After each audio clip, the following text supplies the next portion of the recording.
In this video, we'll guide you through the steps to install your MTronic smart dimmer. This smart dimmer can be used for both lights and fans, and the installation process is the same for either option.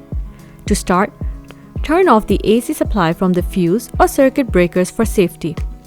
Next, flip the smart dimmer over and locate the two casing locks at the bottom.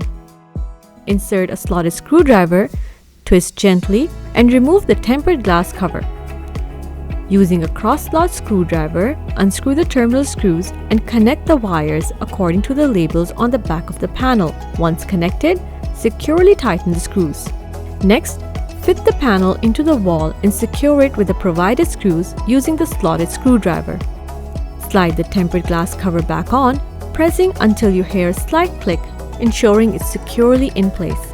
Finally, turn the AC supply back on and wait for about 30 seconds. Your smart dimmer will power up and be ready for pairing with your M-Hub. And there you have it, your MTronic smart dimmer is now installed and ready to use.